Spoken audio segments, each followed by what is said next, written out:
Good evening and welcome to the fourth event in this year's Humanities Lecture series. I'm Victor Bailey, Director of the Hall Centre, which organises the event. It's our great pleasure this evening to bring you Andy Hedeman, the Judith Harris Murphy Distinguished Professor of Art History, a scholar of late medieval and Northern Renaissance art and of the history of the book. Each year, the Hall Centre selects by peer review one KU faculty member to form part of the year's Humanities Lecture series.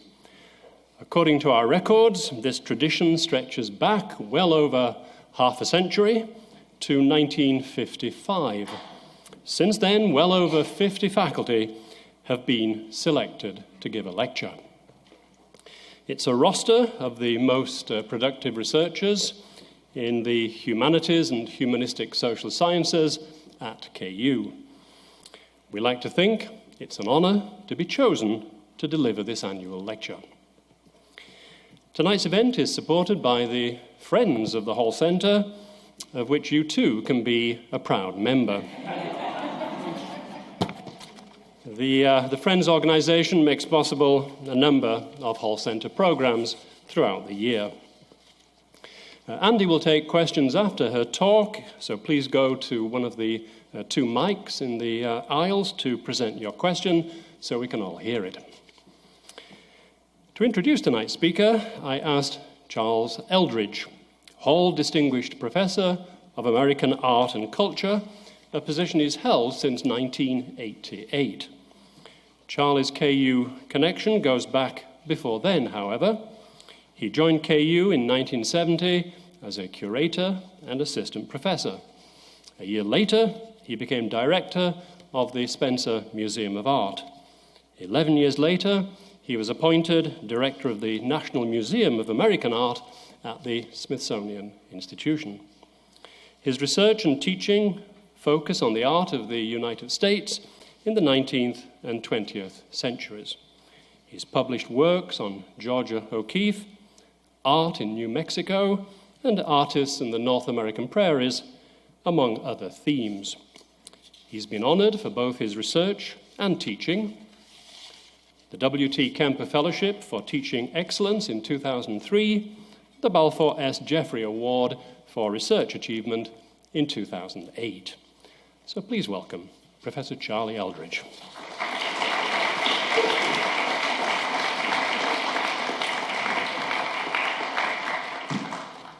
Thank you, Victor, and thank you all.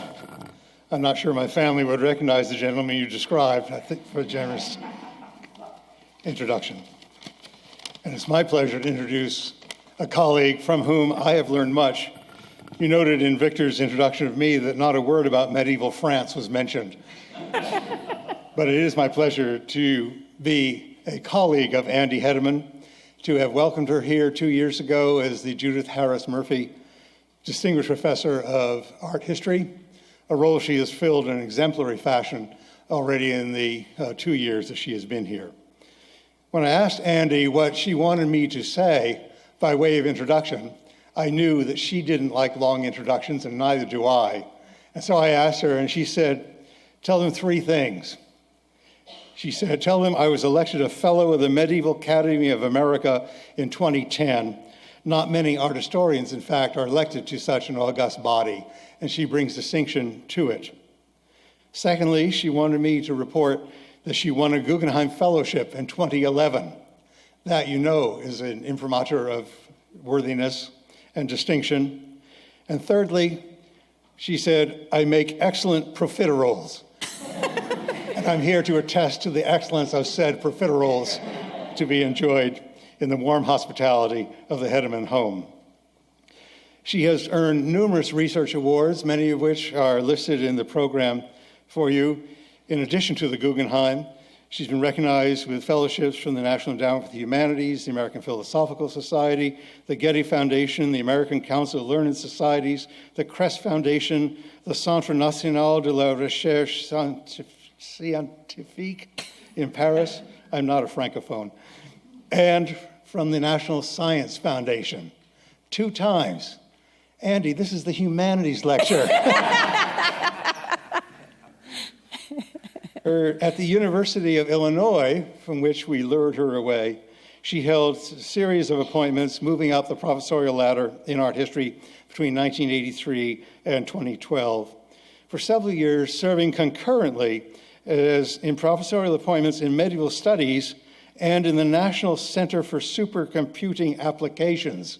I don't speak that language either. Her scholarship, through the computer or otherwise, focuses upon the decorated pages of medieval manuscripts, particularly secular manuscripts, what we call illuminations.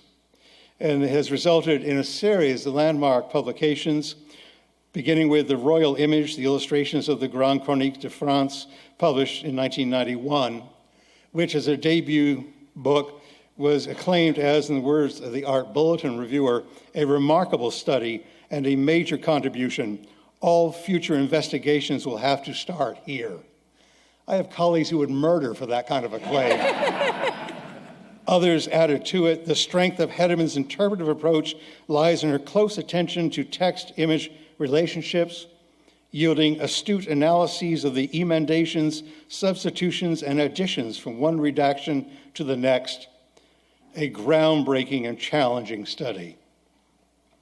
That landmark debut was followed by other highly praised volumes, including one on Pierre Salmon's Dialogues in 2001, another translating the past, Laurent de Premierfait and Boccaccio's De Casibus appeared in 2008, and yet another on the organization of knowledge and community in Europe from the 14th to the 17th centuries, book published by the Ohio State University Press in 2011. It is, though, the Getty Museum exhibition and publication that perhaps ensured her place in the roster of important medievalists, imagining the past in France, 1250 to 1500, on which she was co-organizer and co-author with Elizabeth Morrison. Reviewers were delighted at this important show in 2010. Hedeman served as the co-curator of the exhibition, one reviewer reported, a Herculean task. And from my own museum experience, I can certainly attest to that. Involving the loan of, and I'm continuing to quote from the reviewer, some of the most remarkable books extant, manuscripts that had never before left their home countries, were to be enjoyed in Los Angeles. The catalog for that project was celebrated for its interdisciplinary breadth, eschewing a traditional art historical approach to fully embrace the manifold complexities and cultural meanings of the manuscripts. So reported the reviewer for France Review. Another in the Burlington magazine was delighted by the catalog's stimulating essays and entries, which make it both a summary of the field and the foundation for the next generation of studies. Now, we are lucky that KU students are fortunate to be part of the next generation, inspired by a supercomputing, profiterole-making illuminator, the Judith Harris Murphy Distinguished Professor, who will speak on imagining the past, interplay between literary and visual imagery of late medieval France. Welcome, please, Andy Hedeman. Oh, I'm not supposed to clap. Thank you. A hug for that one. Well done. I feel like I should stop now. I'd like to thank Victor and the committee that invited me to speak here. I was very honored and very pleased to be one of the 50 or so far. And I also wanted to thank Charlie for that introduction, which really has bowled me over. But I can always talk about manuscripts, so let's get started. I've always been intrigued by the beauty of handwritten and hand-painted manuscripts, and have taken great pleasure in working with them for my research. For years, I've analyzed the complicated ways in which manuscripts produced collaboratively by book publishers, working with authors, scribes, and painters of illuminations, mediate between readers who live at a particular historical moment and texts, which often originated at a very different time and a very different place. My contribution concentrates on the images, but requires that I analyze the physical object, the book itself, with an awareness of the relationships between the people involved in its making and the expectations of its intended audience or readers. This kind of analysis is possible for late medieval France because the functioning of the book trade there is well known. Many individuals were involved in producing late medieval books, and they all had to understand a shared visual language if the images embedded in the manuscripts were to communicate effectively. My research tries to uncover the role of visual images in this interdisciplinary bundle. To show you how this works, and hopefully why it matters, I'd like to share a few examples from my current project on visual translation and the First French Humanists. The humanists who are the focus of this book, oh good, thank you for dimming a bit. The humanists who are the focus of this book lived in Paris in the first few decades of the 15th century. They worked as secretaries for kings and princes such as Charles VI and his son Louis of Guyenne, for noted book collectors like the king's uncle, Duke John of Berry, and his nephew, Duke John the Fearless of Burgundy, and for institutions such as the Court of Accounts. My analysis of manuscripts associated with them will trace one thread within the vibrant book market in Paris, arguably the center for this particular luxury art in the 13th to 15th centuries. The complex relationship between authors and the book trade is simplified in the example I'll do tonight, which is using one humanist, Laurent de Premierfait, who'll be the focus. Laurent acted as an author in a broad sense. He made his name at the papal court in Avignon as a Latin poet before he arrived in Paris in 1398. Once in Paris, he worked as a secretary and translated texts by the classical writers Cicero and Aristotle and the Italian author Giovanni Boccaccio. He also wrote commentaries on the classical authors Statius and Terence. Laurent served as the book publisher for many of the earliest manuscripts of his translations and commentaries, and I believe collaborated in devising their illustrations as well.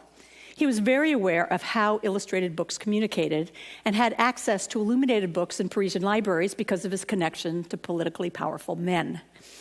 Laurent exploited the layout of manuscript books as well as their illustrations to guide readers' expectations and their understanding. He knew that accessing classical literature in Latin, or even translations of internationally famous Italian writers like Giovanni Boccaccio, posed a problem for late medieval French audiences. There were cultural and chronological divides between the places where the texts Laurent worked with originated, ancient Rome, 14th century Italy, and the places where they were going to be read, 15th century Paris. Laurent was aware of potential problems in understanding, and he actively framed texts, adapted translations, and self-consciously manipulated images in order to overcome them by imagining and visualizing the past for 15th century France. Tonight, I'll share two case studies to illustrate how Laurent orchestrated this. The first is an exceptional manuscript written in Latin, a 15th century version of the comedies of the ancient Roman playwright Terence. And the second is an exceptional manuscript written in French, the translation of the famous 14th century Italian Giovanni Boccaccio's Latin text of famous men and women. Both of these books were given as gifts to Duke John of Berry, the brother of the King of France, whom you see here represented in one of his manuscripts. He was brother of one king, uncle of a second. In the manuscript, he sits at the right in blue in front of a fire screen at a feast. It's January 1st. Lush tapestries warm the walls, gold and silver plate fill the table before him and to the left, and men surrounding him wear luxurious fashions. The Duke had beautiful chateaux, a fine art collection, and an extensive library. Like other nobles, he lived immersed in the luxury arts, as you see him here. The Terence and Boccaccio manuscripts that we'll look at were presented to John of Berry by his treasurer, Martin Gouge, who some identify as the man in red. Let's see if I can point. This man right there. The only other person seated on a bench with John. Their production was supervised by Laurent de Premierfait, the Duke's secretary. Laurent himself corrected errors by the scribe who transcribed the Terence manuscript, and he authored the New Excessus, a kind of biographical commentary that first appears in it. Laurent also translated Boccaccio's Of Famous Men and Women into French, a translation that first appeared in this manuscript written by the same scribe.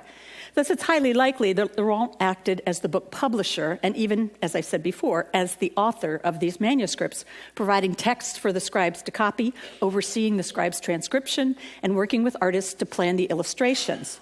These collaborative projects, controlled by one individual, offer an opportunity to ask questions about the interplay between literary and visual imagery in late medieval France. We'll start with the Latin Terence, my favorite detail. This was made in 1407. Terence was a valued part of the school curriculum throughout the Middle Ages and Renaissance as an intermediate Latin text. He caught the attention of humanists, too. A letter of 1407, written by a friend of Laurent's, reported that Terence was being publicly read and discussed among the Parisian humanists, a group that might have included Martin Gouge and Laurent himself. This heightened interest in Terence was probably the reason why Martin Gouge set Laurent de Premierfait to work to produce a fabulous illuminated manuscript of Terence plays to give to John of Berry. Laurent faced a problem. How could he make a school text of humanist interest appeal to an art-collecting duke? Laurent seems to have done everything possible to make the text accessible and the manuscript enticing. He framed Terence's plays very carefully, as my chart suggests. This chart with the A, B, and C breaks down the manuscript into distinct physical parts. What it does is, this is my little diagram. Normally, manuscripts are made up of a whole bunch of little booklets called quires, and this is how you do it. You nest pages and fold them. Then you gather quire 1, 2, 3, 4, 5, etc., till you have the whole book, and you bind it. Now, what I want you to notice here is the way that the quires break up, because basically what you end up with is Terence's comedies, so the text by the classical author isolated in the middle.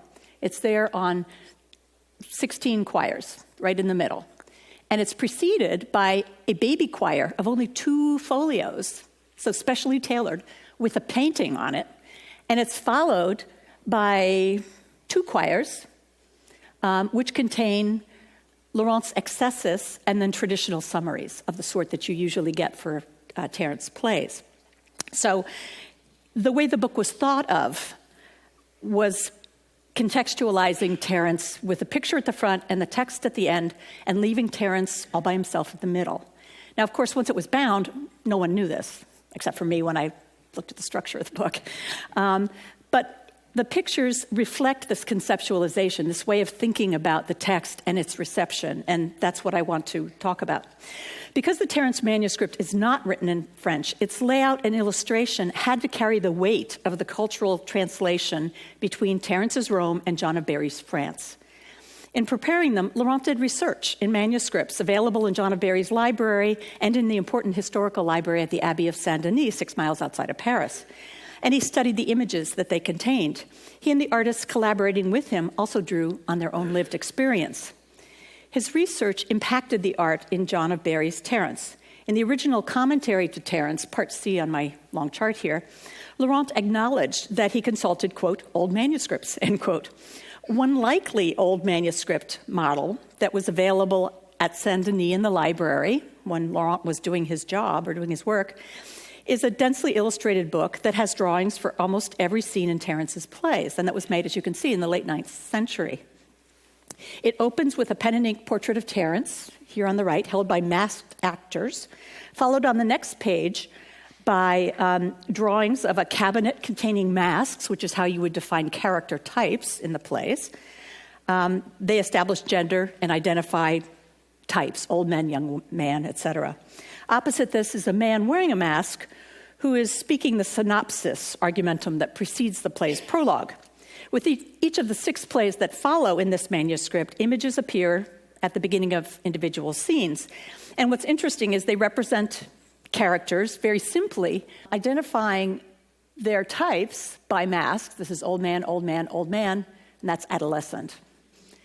So they wear masks that would identify their types, and then, of course, identifying their individuality by their names, which get abbreviated. So this is Pamphilius, Crito, Simo, who are represented there. So you have them clearly identified, and then they speak their texts, which are labeled with their names. So it's very clear in terms of how to do it. So Laurent looked, I think, at this. possible model he could have gotten access to. Royal secretaries could go to Saint-Denis. It has drawings for almost every scene. It has a complex beginning and then very simple things that would further the plays themselves, and reproducing 142 or 144 images like this. So it's very densely pictured. In preparing the volume to be given to John of Berry, Laurent worked with artists to translate images from this earlier visual tradition into a 15th century visual idiom. The comparison with this likely model from Saint-Denis provides insight into how Laurent and his artists manipulated visual images to accomplish cultural translation. For the 142 images that were inside the Terence play part, and I give you one of them down here with its equivalent in the Carolingian manuscript, you can see that they're very close. Man talks to man, very simple setting, and they're labeled. So there's a very the relationship is obvious, and I'll come back to it. But the new frontispiece, isolated at the beginning of John of Berry's manuscript on its own little choir gathering, was different. It's crowded, it's packed with visual information, it's designed to spark curiosity, or even, I think, to serve as a topic for discussion. It's didactic. The frontispiece that Laurent devised draws on the 9th century manuscript's introductory sequence of separate author portraits, masks, and prologue speaker, but combines them in a picture that shows the result of other visual and textual research. The most direct visual source for the Terence frontispiece is an image from a manuscript that was in John of Berry's library, purchased for him in 1405, available in the library. And this is the French translation of Augustine's 5th century, Latin City of God. The French translator of Augustine knew he had to explain things, so he added extensive explanatory expositions, which I've labeled here, exposition, at the end of each chapter. So you'd have a picture, a chapter, and then the explanation, sort of like big footnotes, amplified footnotes that would be there. His explanatory expositions were based on research in Roman texts and medieval commentary. At the end of each chapter, he would place them, and they're fairly extensive. They're as big as the text. Interestingly, the image of the theater that Laurent consulted is placed at the beginning of Augustine's chapter 32, as you can see, and I'll blow the picture up for you shortly, a chapter that concerned the institution of Roman theater. But the picture draws details from the exposition that precedes it. So there's an explanation, then the picture, and then a text. Chapter 31, the chapter before, focused on how the peace in Rome and the increased leisure time that afforded people and the influence of Greek theater contributed to a decline in morals among the Romans. The exposition for chapter 31 amplifies that a little bit, but it concentrates on what a theater looked like. And it emphasized, as I said further, the idea of moral laxity. The impact of the exposition on the picture in the City of God is obvious, and now you can see it. The exposition describes the Ascena, and as a little house in the middle of a theater containing a lectern from which tragedies and comedies are read. It also explains that musicians played diverse instruments and disguised men acted characters, quote, like you see today in plays and Charivaris, end quote. The miniature shows the reader in the middle of the Ascena within the theater. Male and female Roman spectators, labeled the Romans, in the sky above, watch the play from outside the enclosure. Musicians play a trumpet, cornet, and cymbals, and a male actor, possibly in disguise given his enormous nose, is dancing and kicking up his legs so indecorously that his garment flies open in front.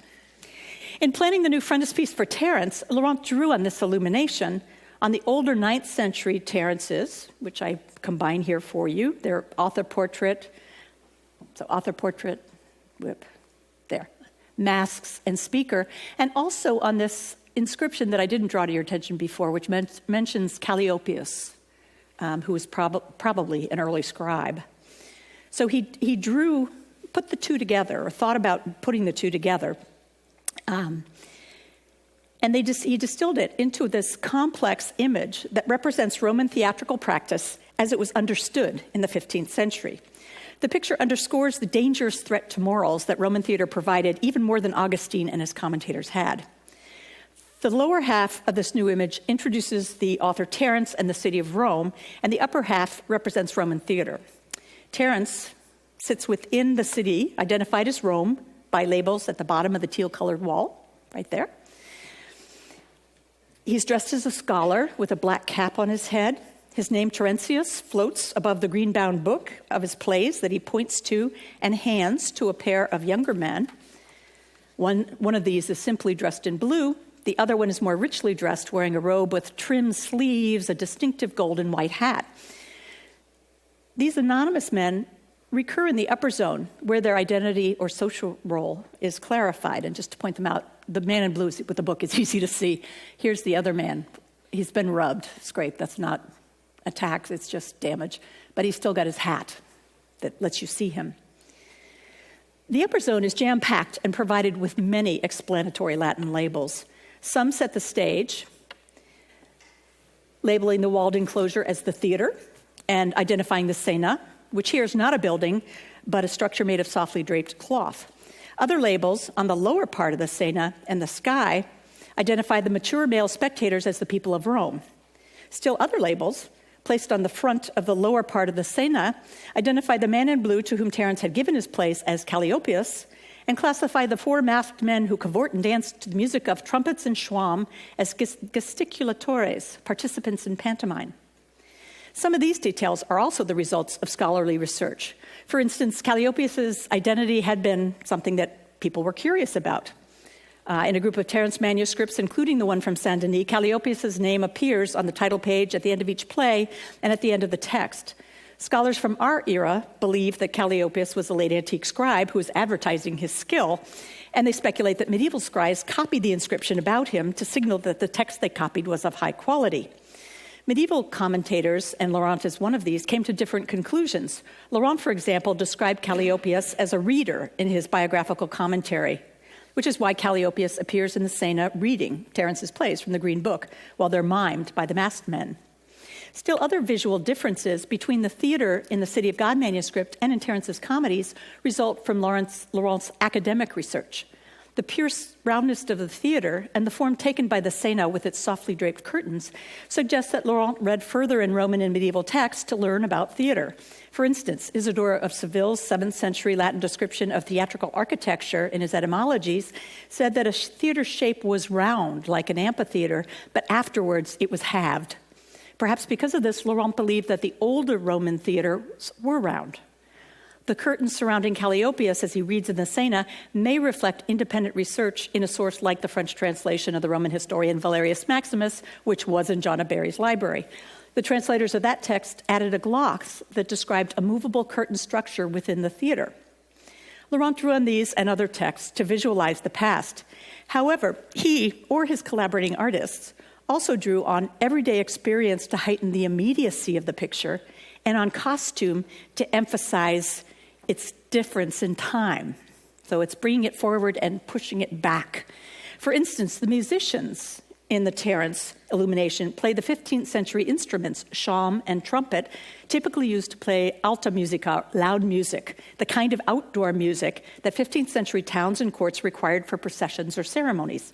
Similarly, the crazy dancing, for want of a better term, done by the masked men involves the kind of high kicks, bodily distortions, and grotesque whirling motions that were also characteristic of the period, employed, for instance, in the dance known as the moresca.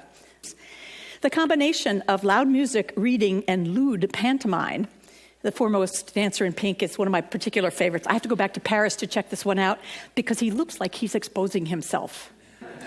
So I have to go to Paris and see if this is a fault of the image photograph or if it's really there. This is part of what I'll do this summer. So anyway, if he is exposing himself, even if he's not, you see his underwear. But this seems to elicit an uneasy response from the mature, exclusively male Roman audience. They watch with crossed hands, crossed arms. One of them has even got is crossing his arm and has his hand on his cheek as well. Everybody's sort of not doing things with their hands, except for the sponsor, who is there with his hand around the shoulder of the person next to him who's pointing as these guys burst out at him. So it seems like there's some, a sense of the audience being sucked in and maybe not liking it that much. So you have this sort of push-pull going on with the theater. Laurent also worked with his artists to exploit what could be called the rhetoric of costume to establish the Romanness of this theater and to pique his reader-viewer's curiosity. This little young man outside the theater may be a striking case of this. He's not labeled, which you know is very unusual in this particular picture. He's unlabeled, and he's the only figure to be fully dressed in fashionable late 14th century, early 15th century clothes. He's got a short belted tunic with elaborate full sleeves. He's got two-tone hose. He's got a cap with a feather. He's got a little hip-riding belt. His clothing is distinctly different from the longer, less form-fitting dress of the mature male Romans who filled the theater, some of whom wear exotic, full, loose robes, occasionally marked at the shoulders by horizontal bands. They wear decidedly Eastern hats and turbans. There are also exotic hats of the sort that we know from studies of Persian manuscripts. So just one comparison here, or from Byzantine. And we know that a Byzantine emperor spent 3 months in Paris parading around in his hat in around 1402. So artists could have seen him. So there's this visual, some is exotic, some is imagined, some is real, little accents that are put there. And this is common in early 15th century Paris. Artists commonly employed this kind of exotic dress, just scattered, or exotic headgear, sprinkled, selectively, not always to indicate somebody from the East, but often to indicate people removed in time, and in this case, Romans. So what is geographical distance could actually be chronological, and that's the case here. But the young man's dress does not draw on this orientalizing tradition, so he stands out. Who is he? What's happening to him? Is he being turned away at the theater door by that person in blue? Given the age of the Romans inside, might he be too young and susceptible to be exposed to theater? The image does not provide answers, but the juxtaposition of lewd figures, excessive gesture, loud music, and the ambiguous reactions of an all-male audience inside the theater with this young man outside in the street sets a tone of wariness about Terence's plays that might have encouraged John of Barry to ask questions of Martin Gouge or Laurent de Premierfait, the giver of the gift and the maker of the gift. This frontispiece is didactic and I think deliberately thought-provoking. In talking about it with you at such length, I hope to evoke two things, both the work that Laurent would have done to envision the image and to construct it with his artists, and the kinds of discussions that might have been necessitated with John of Barry to help him understand it. Let's get out your Valerius Maximus and look at it, After this exotic frontispiece with its carefully researched independent image of another time, Roman theater, the visual rhetoric shifts to merge Roman past and 15th century present. The 142 images embedded in the plays themselves are different. They dissolve the chronological barrier that the frontispiece established, making the plays come alive in the 15th century. They transformed the label, the mask, the gesture, and to a lesser extent the costume that were typical in the 9th century manuscript model into a 15th century visual rhetoric centered on genuine 15th century clothing. These images bring out a view of Terence that Laurent himself wrote about in his later translation of Boccaccio's Decameron, when he described in the preface the universality of Terence, presenting the plays as, quote, a fiction that offered common people fables that represent the true mirror and form of all human life, end quote. The artist who made all human life accessible in John of Barry's manuscript by painting miniatures like these did not see the 9th century manuscript that doubtless inspired Laurent. Instead, they followed French directions that are now visible through the paint in one section of John of Barry's manuscript. Here you've got chambermaid written for this person. So they're visible through the paint in some parts, and then miraculously in another manuscript that was not finished, they're totally visible. And this gives us an idea of how it might have been put together with little sketches that would mock out figures, and then you'd label brother, valet, laborer. The terms that you get are all in French, which makes sense for the artists who would be working there. And what the words do is they describe the profession or social role of the figures. The words I found in these two manuscripts are mother, brother, lawyer, peasant, laborer, pimp, prostitute, lover, valet, and chambermaid. And the artists used a consistent and repetitive vocabulary of clothing to identify each of these types. Every time you see mother, you make her look like this. So for example, matrons, mothers, wear simple rolls with relatively high, even covered necklines, never a low-cut dress, sleeves with simple extensions. They don't go to the ground. If they have an extension, it maybe goes to their knees, or they don't have an extension at all. And hats with small brims, whereas prostitutes have necklines that plunge further, hats that are larger, often longer and even more elaborate sleeves, or a brightly colored red dress. So again, they're recognizable. And the one with the high neck collar is an old prostitute. The character, I mean, she is. But so they carefully, reflected, I guess, reality to a certain extent, selectively. This consistency of character by costume is broken in a few cases, however, where the Latin labels, such as in this case, old man, recorded in the manuscript, are not faithfully translated into French. Millard Mies, who first discovered this, offered the example of the two brothers, Monsieur and Demia, whom you see here. These brothers are both old men, and they're labeled as old men in the red Latin rubrics that you can see down here. Demia, Monsieur, brothers, old men. So we know the brothers, we know they're old men. For 12 out of 14 old men, and I've cut and pasted for you, in Terence's 6 plays, in this manuscript, Laurent worked with the artist to include the artist's classic image of an old man. He wears a 3/4 length robe, belted low on the waist, closed at the wrist, a hood that cuts across his upper body, and black shoes. There are only 2 exceptions who are made yellow here, and I'd like to follow the one at the top right, Monsieur. Although both Monsieur and his brother, Demia, are classed as old men in the Latin captions, they're dressed differently from one another. This happened because the French direction under the paint instructed the artist to represent Monsieur as a lawyer and Demia as a peasant. Mies speculated that this was done to show that one came from the city and the other came from the country, as the play specified. But I think that the change was also designed to alert John of Barry that Monsieur was important and to make him memorable because he diverts from what's expected. The costume choice made by Laurent and his artists keyed readers to pay special attention to these two.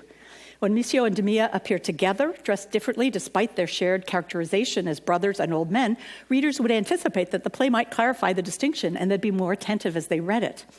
If John of Barry continued to study pictures in his manuscript attentively, he'd discover that Monsieur's long robe with wide sleeves closed at the wrist, money purse hanging at his belt, and his hood duplicates the dress of the lawyer, Critio, one of the 3 lawyers to appear in another play in the manuscript. When the lawyerly dress is given to Monsieur, and if John of Barry made this connection, it does more than differentiate him from his brother. It also establishes a potential association between aspects of Monsieur's character and the characters of these 3 lawyers who appear in just one scene, fussing, equivocating, and offering useless and conflicting advice. It's notable that despite the directions to the illuminator suggesting that one be a lawyer and the other be an old man, the artist had Monsieur's brother wear typical old man clothes. It seems that for the costume glossing to work in characterization, it was essential that you only varied one figure, maintaining one as a foil that really sets off the difference of the other one. Following directions like these, artists collaborating with Laurent communicated and nuanced social position and characterization through rhetoric of clothing that's amazingly consistent and legible across the manuscript, even in pictures painted by different artists. Artists and viewers alike were aware of the subtlety of fashion and would have been able to understand its role in characterization and plot development in this manuscript. They would notice subtle details like these and read Terence carefully to understand why they were there. And the pictures would be an invaluable aid to John of Barry as he read the Latin text, which I don't think he did much of. Analysis of these examples of visual rhetoric in the Duke of Berry's illuminated Terence offer insight into the ways Laurent and Martin Gouge hoped Duke John of Barry would read the book. The visual rhetoric so clearly employed in the Duke of Berry's Terence to create both historical distance in the frontispiece and experiential immersion in the plays themselves was part of a language understood by artists, by authors of visual programs, and by readers of the luxurious manuscripts produced in early 15th century Paris. It was deployed with particular care and elegance here to construct a visual translation in Latin books supervised by humanists like Laurent for nobility like John of Barry, who may have been more comfortable negotiating books written in the vernacular. To someone as careful as Laurent, treat images in vernacular manuscripts differently than in Latin manuscripts. That brings us to example 2. My second example Laurent Premierfait's French translation of Giovanni Boccaccio's Of Famous Men and Women, which was done in 1409-10, explores this question. Parisian humanists' interest in presenting classical texts only available in Latin to the nobility expanded to include texts written by medieval Italians, most notably Giovanni Boccaccio. Boccaccio's Latin Of Famous Men and Women seemed particularly ripe for introduction to Paris because it was structured as a history, a series of first-hand accounts in which individuals ranging from Adam and Eve on your left to King John the Good of France, John of Berry's father, on your right, came to Boccaccio to tell him about the effects of fortune on their lives. Laurent translated Of Famous Men and Women into French in 1409, and in his translator's prologue, not only presented Boccaccio's work as history, a very popular genre, but also explained necessary adjustments that he had made in translating. Essentially, he said he had to amplify the stories to make them understandable to 15th century Parisians.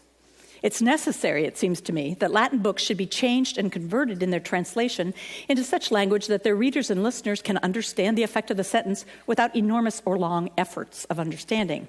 That's not to say that John Boccaccio, author of this book, who in his time was a very great and famous historian, abandoned the histories because of ignorance, not knowing them, or because of pride that he didn't deign to write them out. Because he had them so promptly in hand and so firmly in memory, he assumed they were as common and well known to others as to himself. Thus, in order that the book have all its part and be complete in itself, I will put them down briefly without deviating much from the text of the author. As this quote explains, in order to make Boccaccio comprehensible, Laurent needed to add information while remaining faithful to Boccaccio's meaning. Although Laurent wrote that he didn't want to deviate much from Boccaccio, his expansions and explanations made the translation 30% longer. The first copy of Laurent's amplified translation was made around 1410 as a present to Duke John of Berry from Martin Gouge. Martin's other present to John of Berry, Laurent coordinated production and illustration of the Duke's manuscript and sought to make its history vivid through a dense visual cycle of 147 images. These images also employed the visual rhetoric of costume that I described as we looked at Terence, but I'm not going to concentrate on that in discussion of Boccaccio. I would like instead to concentrate on a visual device that Laurent did not use in Terence, but introduced here, a device I'm calling visual amplification. Visual amplifications are paired pictures that illustrate a single story. They do visually what Laurent's translation did with words: explain, add more. The doubled miniatures break up the rhythm of the manuscript with its disastrous story after disastrous story and encourage reader viewers to pause and contemplate certain moments in Boccaccio's relentless description of the rise and tragic fall of famous people. I think Laurent played with visual amplification because it mirrored the kind of textual expansion he had introduced in moving from Latin to French. It may also be that Laurent knew that he could expect John of Berry to work more independently in reading a French book than he could in a Latin one, because amplified pictures invite a different kind of reading, but something you could do if it was your native tongue. While Laurent's textual amplifications expand Boccaccio so that readers understood his content better, many of Laurent's visual amplifications also function independently of their text, so they float above it or cut loose from it. Because they resonate with 15th century Parisian politics. These pictures illustrate the historical past and the French present simultaneously. And to understand how they do this, you need a little bit of historical background.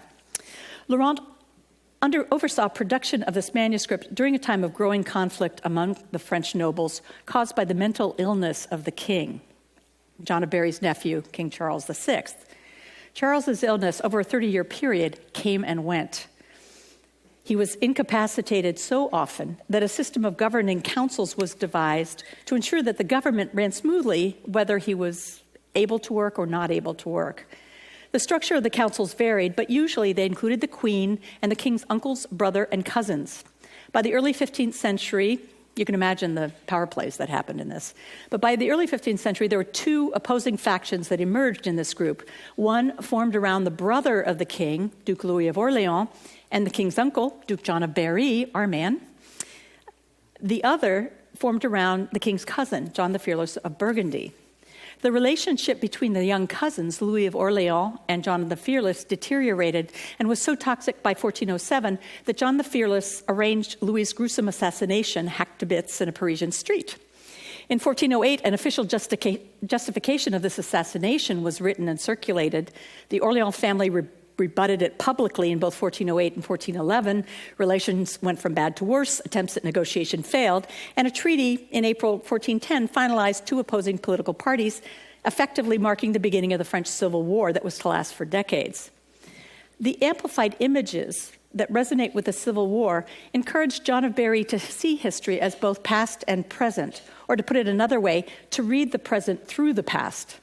I'll illustrate how this worked with two examples.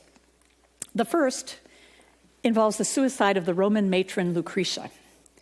The visual amplification of the classic story of Lucretia in John of Berry's manuscript offers a pictorial, politically charged commentary that addresses tyranny and its punishment, a topic important to arguments on both sides in the Civil War. John of Berry could have known the story of Lucretia from any number of books in his library that dealt with Roman history, but Livy's History of Rome was its ultimate source. Livy describes Lucretia's rape by Sextus Tarquin, the son of the Roman king, Tarquin Superbus, while her husband was away. When Lucretia's husband returned with her father and a friend, Lucretia described to them what had happened and committed suicide in their presence to preserve her honor. The uproar that followed led to the overthrow of the Roman monarchy.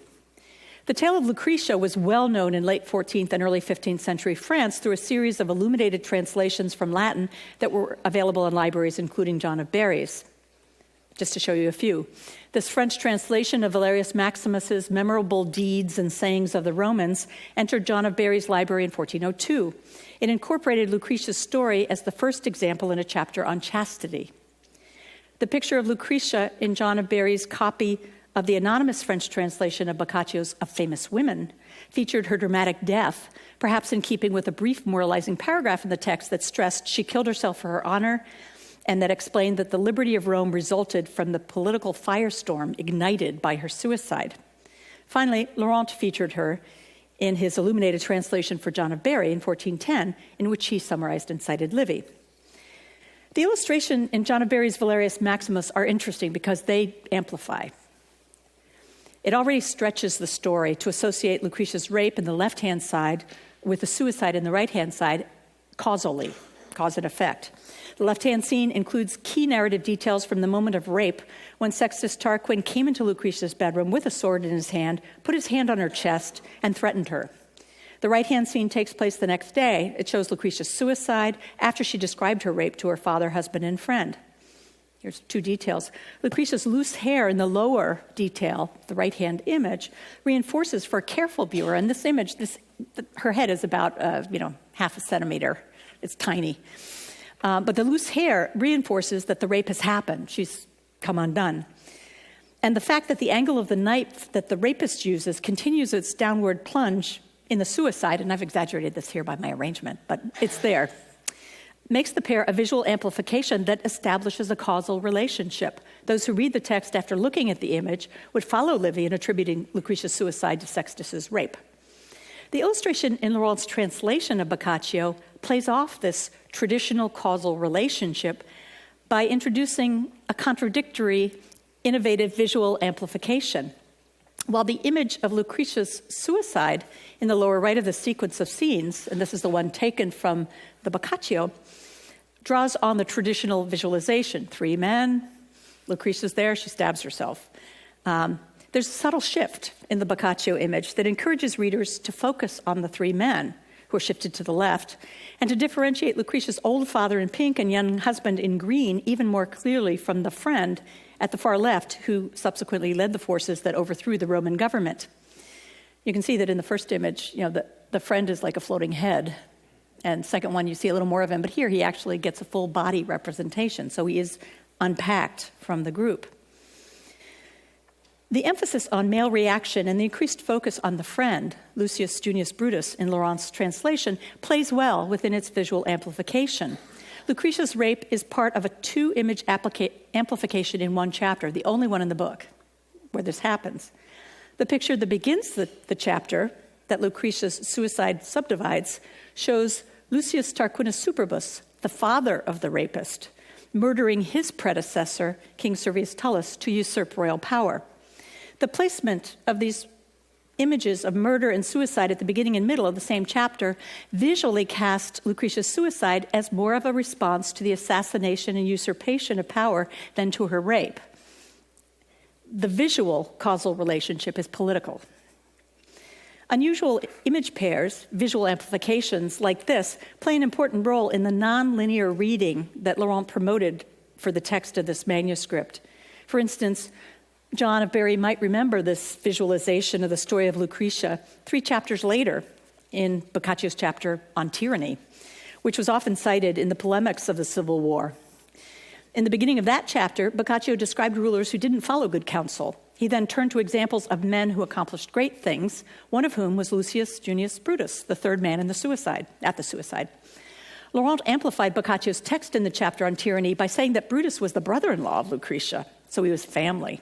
And he describes how Brutus pulled the knife from the wound, accompanied by Lucretia's father and husband, spread news of the disloyal action of the rapist so effectively that he inspired the people of Rome and neighboring lands to overthrow the king, the rapist's father, and to kill all of his family. The increased prominence given Brutus in the images for the chapter on Lucretia complements the greater significance Laurent gave him 3 chapters later in the manuscript, and the distinctive visual amplification would be recalled whenever Brutus or Lucretia were mentioned. Laurent's heightened attention to family members who fight tyranny would doubtless have played well at the Parisian court, and emphatically with John of Barry, who was uncle and political supporter of the murdered Louis of Orleans, which was still a hot topic in 1410 when this was made. My other example is the destruction of Jerusalem and the French Civil War. The most striking double visual amplification in the Duke's manuscripts relates to the 15th century French Civil War and to Jerusalem.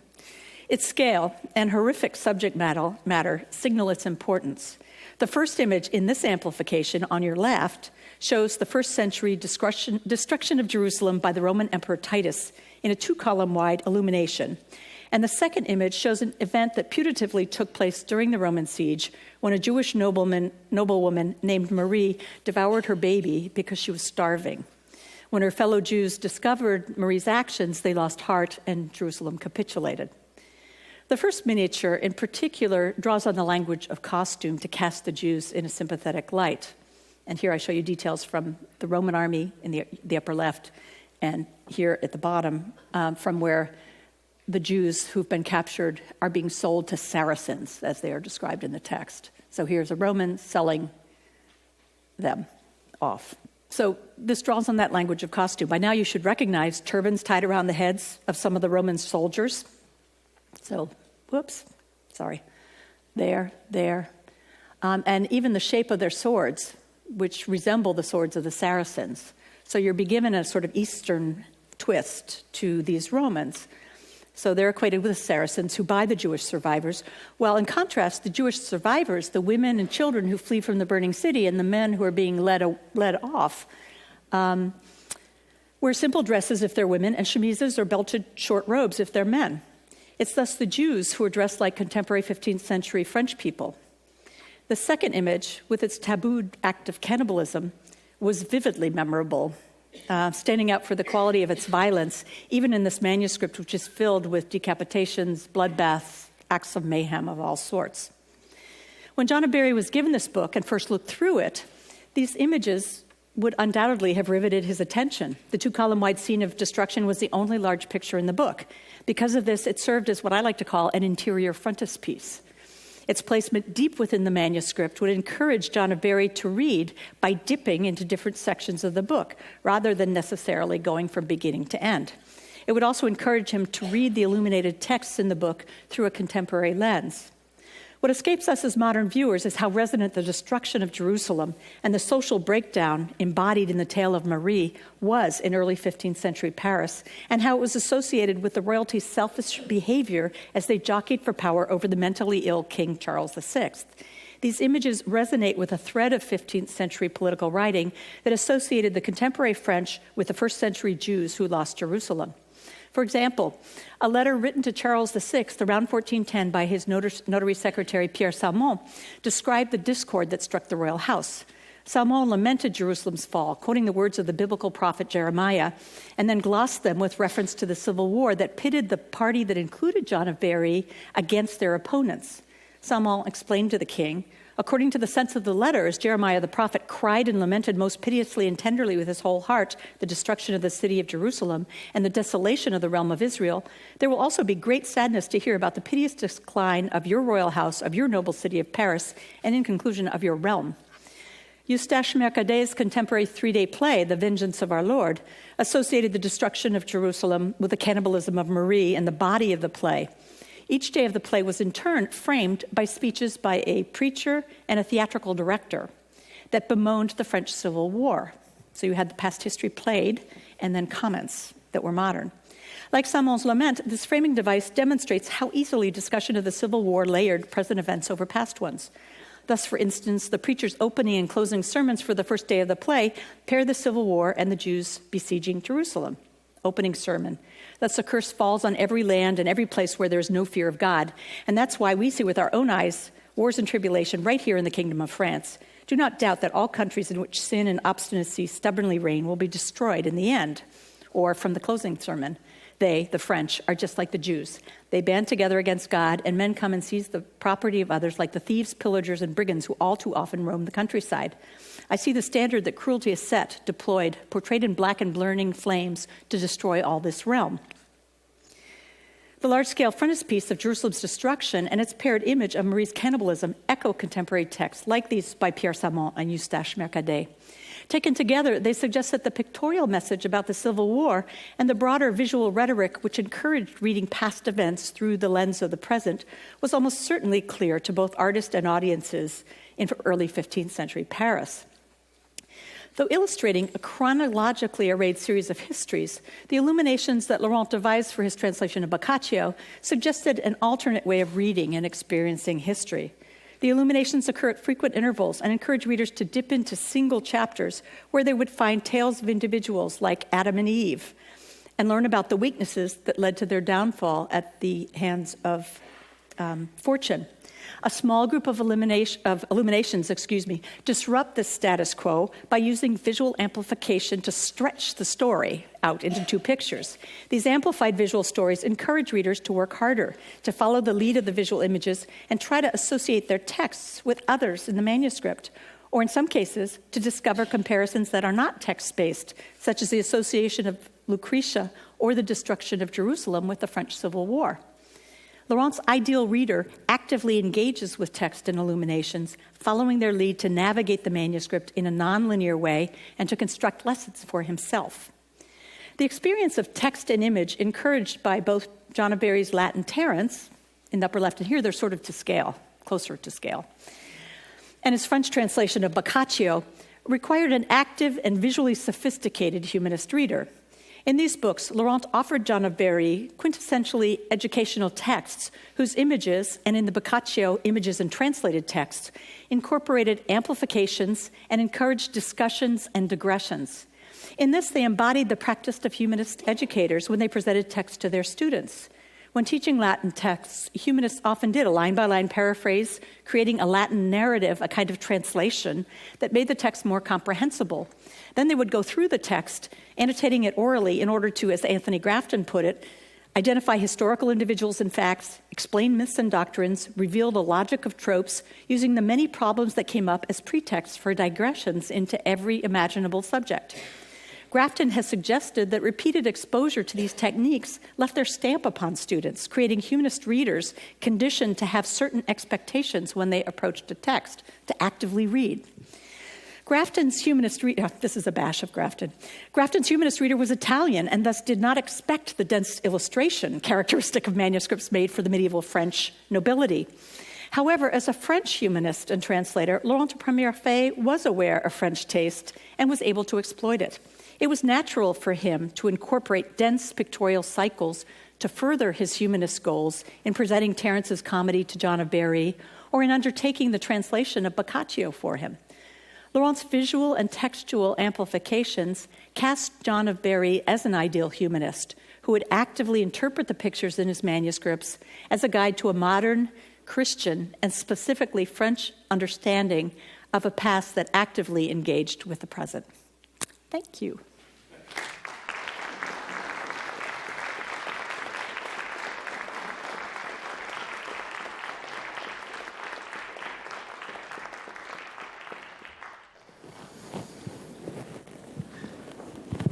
I've never been able to read the whole manuscript because it is just gruesome. It's just horrible. Everybody dies. We know Adam and Eve, but people get their heads cut off. Mothers, Nero cuts his mother open to see where he came from. There's all these things happening, and they're all pictured with blood. So there's that level of you expect it to be mean and nasty. But I do think that by making that one image big, and it's an image that is only big, there's maybe 58 copies of this French text that are illustrated that survive, and only 4 of them have that picture big. And of the 4, one was made for John the Fearless, the other guy in the Civil War. One was made for we don't know who, but it copies that one. And they were all made within like a 5-year period. So they're all made from about 1410 to 1420. So it seems that in that moment, and after that, the pictures get smaller. I mean, you might still have the destruction, but it's just a 1-column picture like every other picture, so it doesn't pop. So I think it was meant to have that contemporary resonance. And also, the French, the other side of French identity is that forever, the French called themselves the chosen people in political polemic. So they were the inheritors of Solomon, David, etc. So they felt that they were, there was a sort of conceptual link there. So in a sense, the affiliation with the destruction of Jerusalem inverts that. It's a mess right now. So I think that's what's going on. I don't know if that gets to your. I wonder if I could just ask you a question then. Sure. I understand, I think, what you're meaning by cultural translation, in the sense of making or attracting French readers to classical texts by making them feel, in a sense, culturally comfortable, and also referencing particular contemporary political events that they would be familiar with. Is there anything going on here, however, along the lines of trying to educate people into what the classics can give you about the way humans are, and, in other words, pointing towards that Renaissance that we typically assume was humanists rediscovering the classics and bringing forward ideas to this Italian audience in the Renaissance? Yeah, and I think that's basically what I'm trying to get at, but I'm trying to, because people have studied these early French humanists for a while, 40 years, and usually they're focusing on their relationship to Latin texts. Their desire to have the French write in better Latin, their friendship with Florentine humanists, and their sort of, sending of text back and forth, Petrarch's visit to Avignon and their interaction with him. So the idea of good Latin, writing in good Latin in text is one thread, but I think what's interesting here is suddenly, I don't know why, it might be partly practical, it might be partly just the fact that history is so bad right now. Suddenly they want to reach this noble audience who were not educated in the schools. They were educated privately, and the kinds of texts that they read did not necessarily give them as good a Latin. And so I think part of it is, for John of Berry, I think it's really trying to make the Latin really accessible so he could read it if he wanted to. And to bring, in Boccaccio, in his translation of Boccaccio's Decameron later, he writes about 3 texts, ironically, the 3 that he made for John of Berry. He writes about the Terence, and he says it gives you insight into everybody, into life. And then he writes about, but it's life, middle and lower classes, what he writes there. And then he writes about this, the De Casibus, and says it gives you insight into the whole range. And then he writes about the Decameron and says, basically, the way I've edited it, because he does this translation amplification again, it also gives you fables, but it's about everybody. So it has that purse of rich people. So I think I'm getting off the track, but I think that it's presenting Latin culture. So it's not just learn from the past and change your life for France, for instance. But I do think that's a strong part of it. I think people's approach to history, especially visually, was very much about the present. I was asking, is it a stepping stone towards the Renaissance, is what I'm... Not the Renaissance, but maybe a Renaissance. What happened is all these people died in 1418. There was a massacre and the plague. And so John Barry died, Laurent Premierfait died, another one of the humanists I'm studying died. And so there was sort of it stopped. The intellectual core, that was a very small group, died. And so then it was only in the 1460s. I'm looking at my French language colleagues, but you get another sort of renaissance of the classics that takes, in the later part of the 15th century in France.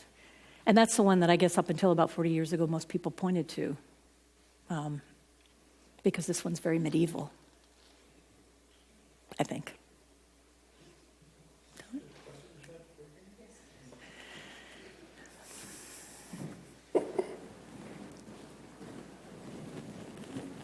So I had a comment and a question, but my question had to do with what Victor was asking, so I guess I'll ask that first. The frontispiece of the Terence that you said is an allusion to Augustine's discussion of the theater. Or takeoff, yeah. Well, at least the illustration Yeah. is an allusion to an illustration of Augustine's discussion of the theater and Valerius Maximus's discussion, both of which are, of course, critical of the theater as being immoral. And so it strikes me as a real kind of dissonance, because the reason Terence is such a popular author as opposed to like Plautus is that Terence is just so moral and so uninterestingly moral and proto-Christian. And so are they afraid of the past? Well, the illustrations that you show of illustrating the you. text, of course, are, they're illustrating what's really happening in Terence. So it strikes me as sort of, there you have a pretty literal interplay between what's going on, which goes back to the Carolingian manuscripts and text. But the frontispiece strikes me as odd, and I would think if I opened up Terence and knew what it was, and I saw that, and I thought, oh, this is not the Terence I'm expecting. So do you have any ideas for me? Oh, that was my question. My comment comes later. Because I wasn't, it's really interesting. It was made in a different choir because it wasn't intended for the book originally. I don't know. Well, I think Laurent, these humanists, in other books that I've looked at by them, they often will actually physically separate the Latin original. For instance, when he translated Cicero, he brought it out in a Loeb critical edition, where it's first the Latin text, and then on totally separate gatherings or choirs, the French translation with, pictures where there were initials so you can go back and forth. So, but he separated them. And so he and others often physically mirrored in the book the concept they were playing with about the text. So, which is why I think the frontispiece is supposed to be read or classed, maybe not read, but classed with the excesses he wrote at the end and the kind of summaries which are there, which aren't really interpretive. They're just sort of make it easier to read the Latin, I guess. One thing I don't know. What do you think? That did occur to me when you showed the whole frontispiece is that Terence is not in the theater, and that young Renaissance-looking kid, that pure-looking kid, is separated. And what's going on in the theater doesn't look like Terence. Gesticulatory. No, it's so maybe there's actually a distinction being drawn. Between Terentian comedy and the stuff, the mime and pantomime that goes on in the I would theater. think that, except for the fact that he's done such a careful job to have Calliopeus be in blue and to have that same green book. So I think that's, you're supposed to look at it and go, oh, that's Terence up there. But then you're right, it's not Terence as, they don't dance in the, even in the Carolingian manuscripts. But I think that might be the sort of modern crazy theater representation from the 15th century. But I don't know. Terence wasn't in the nobility's libraries, so it is sort of rethinking it. How can we make this appeal? How can we get them reading Latin, maybe? So it's interesting. I might buy you coffee and sit down with the picture with you. You have any idea whether the Duc de Berry or anyone else at the court in Burgundy actually read either of these manuscripts? What's really? And if they did, do we have any idea if they reacted in anything like the way you suggest that the producer of the manuscript wanted them to? Okay, it's interesting. There are stories of reading. I mean, there's public reading and there's private reading in this period, and there are lots of stories of public reading during the Civil War where, for instance, the Duke of Bourbon once, for 40 days, had people come to his house for dinner so that they wouldn't fight, and they read to them. They read them Roman history. And it was like, you sit, you eat, be quiet, we're reading you Roman history, don't shoot each other, and then sent them home. So there's a case where Roman history was used to control a crowd. With John of Berry, it's something that I've agonized over because obviously as an art historian, I want him to read and think about these things. The only book that he owns that I've ever looked at that had any annotations in it was Josephus's History of the Jews. And all the way through that, there's nota everywhere in it. That's the only one. I've looked at Grand Chronique that belonged to him. I've looked at these two manuscripts carefully. I've looked at other books he owned, and they don't get written in, which of course would be one way that you would get a sense of parts that appealed. There's a long history of that at courts, having books read out aloud at dinner time or whatever. I mean, certainly goes back to Charlemagne or even earlier, perhaps. But that doesn't mean, if that's the case, if they're reading, they're actually not reading, they're hearing, then you hear, I don't know, was the book passed around so they could all look at the illustrations? No, that was the other thing I thought about was da-da-da-da-da. See, yeah, right.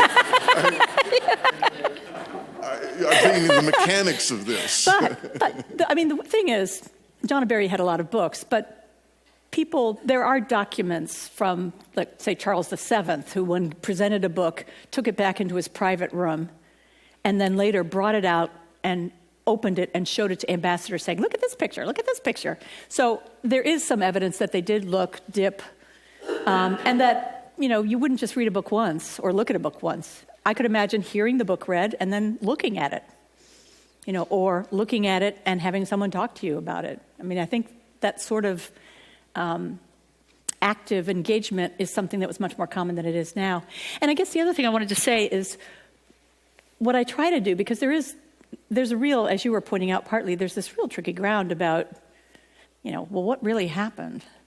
And it may not have come across as well or clearly in this presentation, but what I try to do is to use the book as the focus and to work out from it. What did people put in? What did they imagine? Or what can I glean or guess they imagined was going to come out? There are a few kings, like Charles V did write every so often in his books, or have them rewritten and edited and pages cut out and new pages put in. So he was active. But with a lot of the others, you don't know. But I think, in looking at the way this thing's structured, and then also knowing how close the relationship was between Laurent and the Duc of Berry and Martin Gouge and so forth, I think it's like a sort of circle of interest that I feel comfortable talking about. Hey, I want to go back to the picture.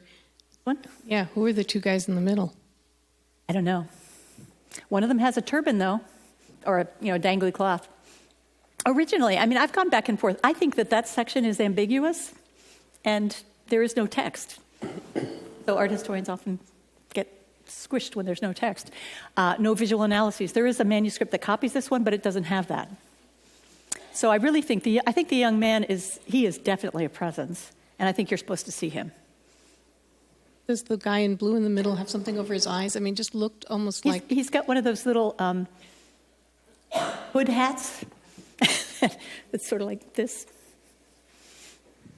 But no, it's ambiguous, and I the way I presented it is the way I'm starting to think about it. I used to try to dissect it all, but I'm starting to think it's there to make you talk. What do you think's going on here? What could this be? Beth, This is a very minor point, but one that occurs to me in relationship to the incredible intricacy that you have, with which you have read these fabulous pictures, but you haven't discussed at all the ornamentation that occurs around them. Mm-hmm. This is a great example, it seems to me, and obviously they do have this kind of luxurious gilt mm-hmm. foliage surrounding them, and I'm just wondering if you have any thought about that, if the degree or the amount of ornamentation signifies gives a particular importance to an image or does not. What, in other words, is their role? That's a great observation in this manuscript, because this kind of framing device with the dragon at the top and the leaves out there was popular from about 1375 up to 1425 or so. So you use that often. And it would often be on the important pages. You wouldn't do it for every page unless it was a really fancy book.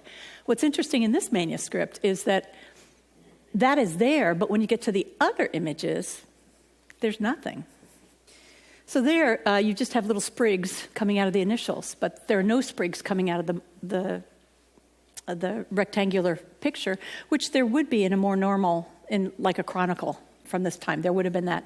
So even there, your observation does highlight the fact that the frontispiece is a frontispiece, but also it's more resplendent than everything else.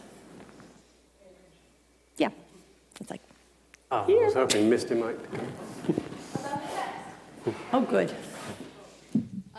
Of Laurent. I'm very persuaded by this discussion of the way, and fascinated by the discussion of the way we're pulling between the past and the present.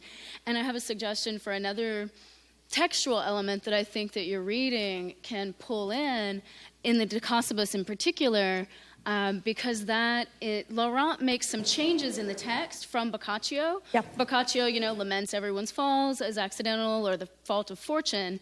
And Laurent begins, if I'm remembering right, to attribute some blame to people for their falls. So I think that you could suggest that the putting people in 15th century dress is supposed to encourage that reader's identification with the figures in the story, mm-hmm. and then reduce that distance there and increase the chance they might learn something.